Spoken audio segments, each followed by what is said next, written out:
जब अभिनव पहाड़ियों से उतरने की कोशिश कर रहा था, तभी अचानक से उसका पैर फिसल गया और वो पहाड़ियों से गिरता हुआ नीचे आ गया था। अचानक से अभिनव उठा, लेकिन उसने जब अपने शरीर को देखा तो उसे कहीं भी चोट नहीं आई थी। अभिनव बार बार पहाड़ी को देख रहा था। उसे पता था कि अगर इतनी ऊंची पहाड़ी से कोई भी गिरता तो उसकी मौत निश्चित थी, लेकिन अभिनव को एक भी खरोंच नहीं आई थी, इसलिए वो आश्चर्यचकित था। थोड़ी देर तक अभिनव वहीं पर खड़ा सोचता रहा और कुछ देर बाद बोला, अब मुझे इस बारे में ज्यादा सोच विचार नहीं करना चाहिए। जान बच गई उतना ही बहुत है। शाम होने में कुछ ही देर बची है। जल्दी से चलकर वैद्य जी को ये जड़ी बूटी देनी होगी। अभिनव तुरंत गांव की ओर निकल पड़ा। अभिनव भागते हुए गांव की तरफ जा रहा था। इतनी थकान होने के बावजूद भी वो हवा की तरह दौड़ रहा था। सबको पीछे छोड़ते हुए अभिनव गांव की ओर भागा जा रहा था। दूसरी ओर गांव वाले अभिनव का रास्ता देखते देखते परेशान हो गए थे। वैद्य जीवन सिंह ने भी अपने घर की ओर जाते हुए कहा, अब अगर अभिनव आ भी जाएगा तो कुछ नहीं हो पाएगा, क्योंकि समय बहुत ज्यादा हो गया है। सूरज को अस्त होने में अब बस कुछ ही पल ही बाकी है। अब इस वासु को कोई भी नहीं बचा सकता है। वैद्य जीवन सिंह जा ही रहे थे कि तभी दौड़ते हुए अभिनव दरवाजे पर आ गया और बोला, मैं आ गया हूं वैद्य जी, और ये रही आपकी जड़ी बूटी। बस अब आप वासु को ठीक कर दीजिए। जैसे ही वैद्य जीवन सिंह और गांव के लोगों ने अभिनव को देखा, उनकी खुशी का ठिकाना नहीं रहा और हर किसी ने अभिनव को गले से लगा लिया और कुछ गांव वालों ने उसे अपनी गोद में उठा लिया। गांव वाले अभिनव की जय जयकार करने लगे। वहीं वैद्य जीवन सिंह ने कहा, अब अगर कुछ लोग इसे इस तरह घेरे रहोगे तो मुझे वो जड़ी बूटी कैसे मिलेगी जो ये लेकर आया है। किनारे हटो, मुझे सूरज डूबने से पहले ये जड़ी बूटी वासु को देनी होगी। इतनी भी जल्दी क्या है जीवन सिंह, थोड़ा तो रुक जाइए। लगता है आजकल आपको लोगों की कुछ ज्यादा ही फिक्र हो गई है। सुल्तान के सैनिकों ने गुस्से में कहा। जब सभी ने पीछे मुड़कर देखा तो दरवाजे पर सुल्तान के सैनिक हाथों में तलवार लिए खड़े थे। वैद्य जीवन सिंह ने उन सैनिकों की बात को अनसुना कर दिया और वासु का इलाज करने के लिए वासु की ओर बढ़ गए। अरे रुक जाओ वैद्य, अगर तुमने एक भी कदम आगे बढ़ाया तो तुम्हारा परिवार जिंदा नहीं बचेगा, सैनिक ने वैद्य से कहा। जैसे ही वैद्य ने अपने परिवार का नाम सुना, वो जहां था वहीं ठहर गया और बोला, मेरा परिवार, मेरे परिवार के साथ कुछ मत करना। सुल्तान ने कुछ सैनिक तुम्हारे घर पर भेजे हैं और अगर तुमने सुल्तान की बात नहीं मानी तो तुम्हारे परिवार को खत्म कर दिया जाएगा, सैनिकों ने गुस्सा करते हुए वैद्य जीवन सिंह से कहा। वैद्य जीवन सिंह डर गया और बोला, ये सब क्या कर रहे हो? मेरे परिवार को कुछ मत करना। तुम जैसा बोलोगे मैं करने को राजी हूं, लेकिन मेरे परिवार को छोड़ दो। सुल्तान के सैनिक जोर जोर से हंसने लगे और बोले, ठीक है, ये हम पहले ही जानते थे। अब अगर तुम अपने परिवार की भलाई चाहते हो ना, तो मेरे साथ सुल्तान के पास चलो। ना तुम यहां रहोगे और ना ही तुम इस वासु का इलाज कर पाओगे। लेकिन अगर मैंने इस वासु का इलाज नहीं किया तो ये मर जाएगा, वैद्य जीवन सिंह ने उदास भाव से सैनिकों से कहा। हाँ तो मर जाने दो वैद्य, आखिर तुम्हें इस वासु की इतनी चिंता क्यों हो रही है? अपने परिवार की चिंता करो। तुम्हारे पास सिर्फ दो ही विकल्प है, या तो अपने परिवार को बचा लो या फिर इस लड़के की जान बचा लो। सैनिकों ने वैद्य की तरफ घूरते हुए कहा। वैद्य को कुछ भी समझ नहीं आ रहा था। वहीं गांव वाले मन ही मन चाहते थे कि वैद्य सैनिकों की यह शर्त न माने। तुम लोग यहां से जाते हो या फिर मैं तुम्हें बताऊं कि मैं कौन हूं, अभिनव ने ललकारते हुए सुल्तान के सैनिकों से कहा। सुल्तान के सैनिक अभिनव की बात सुनकर हंसने लगे और बोले, ज्यादा उड़ मत बच्चे, अगर तेरे अंदर इतना ही जोश है तो कल कत्लेआम होने से रोक ले और इन गांव वालों को बचा ले। गांव वालों ने अभिनव से चुप होने का इशारा किया और अभिनव ने सैनिकों की बात का पलटकर जवाब नहीं दिया। कुछ देर तक सोचने के बाद वैद्य जीवन सिंह को भी अपने परिवार के कारण मजबूर होना पड़ा और उन्होंने सैनिकों की बात को मानते हुए कहा, ठीक है, मैं तुम्हारे साथ चलने के लिए तैयार हूं, लेकिन मेरे परिवार को कुछ मत करना। वैद्य जीवन सिंह ने जड़ी बूटी वहीं पर छोड़ दी और सैनिकों की ओर बढ़ने लगा। थोड़ी देर बाद वो पीछे की ओर मुड़े और गांव वालों की तरफ हाथ जोड़ते हुए कहा, मुझे माफ कर देना, मैं अपने परिवार के कारण विवश हूं, मैं कुछ नहीं कर सकता हूं। जब वैद्य सैनिकों की ओर बढ़ रहा था, तभी वैद्य ने अभिनव की ओर इशारा करके कुछ कहा और फिर सैनिकों के साथ वैद्य जीवन सिंह चला गया। वैद्य जी ने कुछ तो इशारा किया था, वो जरूर हमें कुछ न कुछ बताना चाह रहे थे। अभिनव ने परेशान होते हुए सैनिकों के जाते ही गांव वालों से कहा। तभी अभिनव ने देखा जिस जगह पर वासु था वहीं पर वैद्य जीवन सिंह ने वो जड़ी बूटी रख दी थी।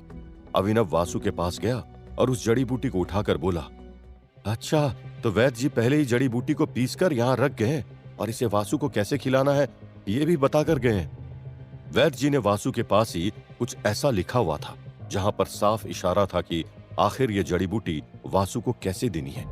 अभिनव के चेहरे पर खुशी साफ दिख रही थी। सूरज डूबने में अब बस कुछ ही पल बाकी थे कि तभी अभिनव ने वो जड़ी बूटी वासु को खिला दी। जैसे जैसे अभिनव ने वो जड़ी बूटी वासु को देनी शुरू की, वैसे वैसे वासु के शरीर पर पड़ा नीलापन गायब होने लगा। ये देखो, वासु का शरीर फिर से पहले की तरह होने लगा, अभिनव ने खुशी से कहा। गांव वाले भी काफी खुश थे।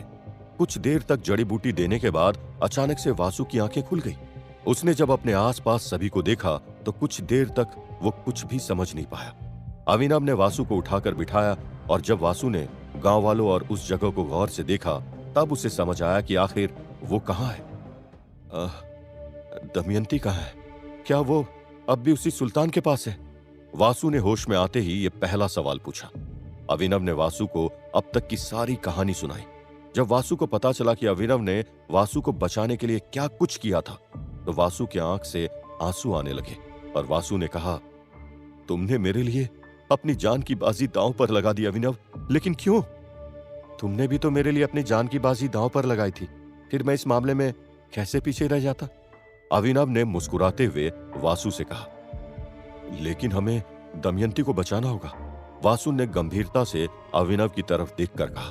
गांव वालों ने वासु से कहा, सुल्तान के सैनिकों ने कल तक का वक्त दिया है और अगर कल तक हमने सुल्तान का कहना नहीं माना तो यहाँ पर वो कत्लेआम मचा देगा।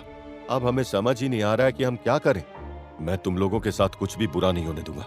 मैं आज तुम सबके सामने ये प्रतिज्ञा लेता हूँ, या तो मैं लड़ते लड़ते अपने प्राण त्याग दूंगा, नहीं तो उस सुल्तान को घुटनों पर लाकर खड़ा कर दूंगा। वासु ने विश्वास दिलाते हुए गांव वालों से कहा। गांव वालों को भी वासु और अभिनव की बात पर भरोसा था। तभी अभिनव ने वासु की ओर देखा और बोला, लेकिन अब हमें क्या करना होगा वासु? क्योंकि वो लोग तो वैद्य जी को भी उठाकर ले गए। वो तो भला हो वैद्य जी का कि उन्होंने समझदारी का परिचय देते हुए इस जड़ी बूटी की औषधि तैयार कर दी थी, नहीं तो आज शायद आप नहीं बचते और मेरी सारी मेहनत भी बेकार जाती। क्या तुम में से कोई है जो सुल्तान के यहां पर जाकर यह पता लगा सकता है कि आखिर उसने कल के लिए क्या तैयारियां कर रखी है और उसने दमयंती और जीवन सिंह को कहां छुपा कर रखा है? वासु ने तेज आवाज में कहा। गांव वालों में से किसी ने कुछ भी नहीं कहा। तभी एक बूढ़ा व्यक्ति बोला, यह काम सिर्फ एक व्यक्ति ही कर सकता है। वासु ने उस बूढ़े व्यक्ति की तरफ देखा और पूछा, कौन है वो व्यक्ति? बूढ़े आदमी ने कहा, धर्मसेन। वासु को धर्मसेन के बारे में कुछ भी पता नहीं था। गांव वाले उस बूढ़े व्यक्ति की तरफ हताश भावना से देख रहे थे, क्योंकि गांव वाले जानते थे कि धर्मसेन गांव वालों की मदद के लिए कभी तैयार नहीं होगा। कहां है आखिर ये धर्मसेन? वासु ने उस बूढ़े आदमी से पूछा। धर्मसेन हमारा कोई भी काम नहीं करेगा, उससे किसी भी प्रकार की मदद की आस रखना बेवकूफी होगी, गांव वालों ने वासु को बताया। हर गांव वाला इस बात से सहमत था कि धर्मसेन गांव वालों की मदद नहीं करेगा। वहीं बूढ़े व्यक्ति ने कहा, लेकिन उसके बिना और किसी में क्षमता नहीं है जो सुल्तान के महल के रहस्यों को खोज सके। वासु के बार बार पूछने के बाद एक व्यक्ति ने कहा, धर्मसेन गांव वालों को उसके परिवार की मौत का दोषी मानता है, क्योंकि जब धर्मसेन और उसका परिवार मुसीबत में था तब उसकी किसी गांव वाले ने मदद नहीं की थी और तब से धर्मसेन ने गांव वालों से अपने सभी रिश्ते तोड़ लिए और गांव के सबसे किनारे पर जा बसा है। मुझे इस धर्मसेन से मिलना है, वासु ने गांव वालों से कहा। गांव वालों को लग रहा था कि धर्मसेन से मिलना सबसे बड़ी बेवकूफी होगी, क्योंकि वो गांव वालों की मदद के लिए कभी भी राजी नहीं होगा। लेकिन वासु के जिद के कारण गांव वाले वासु को धर्मसेन के पास ले जाने को राजी हो गए थे। वासु और गांव वाले धर्मसेन के घर की ओर निकल गए और कुछ देर बाद वो धर्मसेन के घर पर पहुंच गए थे। धर्मसेन अपने घर में अकेले ही रहता था और खुद ही सारे काम करता था। जब वासु धर्मसेन के घर के पास पहुंचा तो उसने देखा धर्मसेन गायों की सेवा कर रहा था। वासु का दिल धर्मसेन को देखकर खुश हो गया और वासु ने मन ही मन कहा, यह जरूर मेरी बात मानेगा और मुझे उस सुल्तान के रहस्यों के बारे में पता करके जानकारी भी देगा। गांव वाले धर्मसेन की घर की ओर बढ़ते जा रहे थे और जैसे ही धर्मसेन ने देखा कि पूरी टोली उसकी ओर बढ़ती चली आ रही है, तभी धर्मसेन ने अपनी तलवार निकाल ली। आखिर ये लोग इतने एकजुट होकर मेरी तरफ बढ़ते हुए क्यों चले आ रहे हैं? धर्मसेन ने मन ही मन सोचा। धर्मसेन के हाथों में तलवार थी और जब वासु धर्मसेन के दरवाजे के करीब पहुंचा, तभी धर्मसेन ने चिल्लाते हुए कहा, दरवाजे के अंदर कदम भी मत रखना, नहीं तो तुम लोगों के साथ बहुत बुरा होगा। वासु धर्मसेन के दरवाजे के बाहर खड़ा खड़ा ही कुछ देर धर्मसेन को देखता रहा। गांव वाले आपस में यही बात कर रहे थे कि वो जानते थे कि धर्मसेन उनकी कोई भी बात मानने वाला नहीं था। वासु चाहे जितनी भी कोशिश कर ले, धर्मसेन अपने निर्णय पर अडिग रहेगा। तभी वासु ने धर्मसेन से कहा, मैं आज तुमसे कोई आम इंसान बनकर मिलने नहीं आया हूं, बल्कि एक राजकुमार की हैसियत से तुमसे मिलने आया हूं। जब गांव वाले ने यह बात सुनी तो वह हैरान रह गए और उन्हें समझ ही नहीं आया कि अचानक से वासु ने कौन सी बात करनी शुरू कर दी थी। क्या मैं तुमसे कुछ बात कर सकता हूं? वासु ने धर्मसेन से पूछा। धर्मसेन भी दिल का नेक बंदा था। उसने वासु को घर के अंदर आने दिया और बोला, लेकिन सिर्फ तुम्हारे सिवा इस घर के अंदर कोई भी नहीं आएगा। वासु घर के अंदर गया और धर्मसेन के सामने जाकर खड़ा हो गया। क्या बात करनी है तुम्हें, जो तुम मेरे घर तक भागते हुए चले आए? धर्मसेन ने वासु से पूछा। मुझे गांव वालों ने तुम्हारे प्रण के बारे में सब कुछ बताया है और मैं जानता हूं कि तुम अपनी जगह पर सही हो सकते हो, लेकिन आज इस गांव के लोगों को तुम्हारी मदद की जरूरत है। आज अगर तुमने गांव के लोगों की मदद नहीं की तो हो सकता है कल को तुम्हें इस गांव में एक भी इंसान देखने को न मिले, क्योंकि सुल्तान ने कत्लेआम करने की धमकी दी है। वासु ने धर्मसेन से कहा। धर्मसेन ने वासु की बात शांति से सुनी और फिर बोला, आप मुझे ये सब क्यों बता रहे हो और आखिर मैं आपकी मदद क्यों और कैसे कर सकता हूं? मुझे बहुत पहले से ही गांव वालों से कोई मतलब नहीं है, इसलिए आप भले ही राजकुमार हो, लेकिन मैं आपकी कोई भी मदद नहीं कर सकता हूं। धर्मसेन ने वासु की बात मानने से साफ इनकार कर दिया था और एकदम से उस जगह पर सन्नाटा सा छा गया था। ऐसा लग रहा था हर गांव वाले के चेहरे पर चिंता के अलावा कोई दूसरे भाव नहीं थे। क्या धर्मसेन वासु की बात मान जाएगा? क्या वासु सुल्तान के कहर से गांव वालों को बचा लेगा? क्या धर्मसेन सुल्तान के महल का रहस्य खोज पाएगा? क्या सुल्तान कत्लेआम करके पूरे गांव को खत्म कर देगा? क्या वासु युद्ध करके सुल्तान को मार देगा? जानने के लिए सुनते रहिए श्रापित राजकुमार सिर्फ